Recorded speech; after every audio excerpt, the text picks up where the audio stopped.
তুমি একটা কাজ করো, তুমি যে আমার পরিবারের সাথে কথা বলো যে তুমি আমাকে বিয়ে করতে চাও। আমি কি করবো বলো? আমি সংসারের মেজে ছেলে।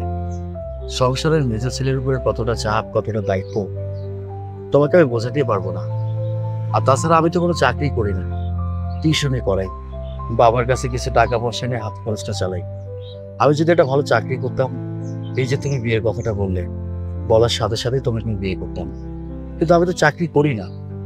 তুমি তোমার পরিবারের মানুষকে কিভাবে বোঝাবে?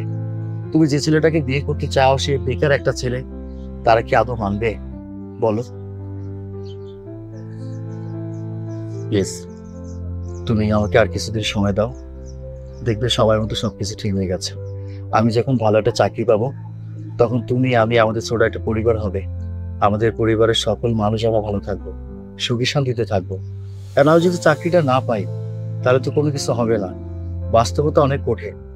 ধরো তোমাকে আমি আবেগের বশে বিয়ে করে ফেললাম, 2-4 দিন পর সংসারে অশান্তি, ঝগড়া, বিবাদ, তোমার সাথে আমার সম্পর্কের ফাটল আসলো। এটা তো আমি চাই না। কারণ সত্যি তোমাকে আমি মন থেকে ভালোবাসি। আমি চাই ভালোবাসার মানুষটাকে নিয়ে সারা জীবন বাঁচতে, এবং সেই মানুষটাকে নিয়ে সুখে থাকবো। এটাই আমার স্বপ্ন। প্লিজ তুমি না করো না, আমাকে কিছুদিন সময় দাও। সময়? ভালোবাসার মানুষের জন্য সারা জীবন সময় দেওয়া যায়। সময় দেওয়ার জন্য আমি প্রস্তুত, কিন্তু এই সমাজ, পরিবার, তাদেরকে কিভাবে বোঝাবো? সমাজ, পরিবার, এই সমাজের মানুষগুলো বড় অদ্ভুত। তুমি যখন না খেয়ে থাকবে, কেউ তোমাকে খাওয়াবে না। তোমার পকেটে যখন টাকা থাকবে না, কেউ তোমাকে বলবে না যে তোমার পকেটে টাকা নেই, তুমি টাকা নাও। আবার এই সমাজের মানুষগুলো নানান রকম কথা বলবে। তুমি কেন বিয়ে করোনি, তুমি কেন বিয়ে করেছো, তাই বলে কি সমাজের মানুষের কথা ভুলে গিয়ে আমরা আমাদের গতিতে আগাই? আমার লক্ষ্মী সোনাটা, প্লিজ আমাকে কিছুদিন সময় দাও, সবকিছু ঠিক হয়ে যাবে।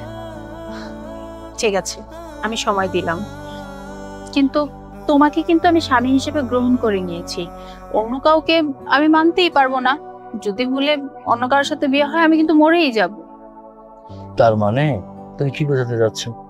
আমি অন্য কাউকে বউ হিসেবে গ্রহণ করছি? বিষয়টা এমন নয়।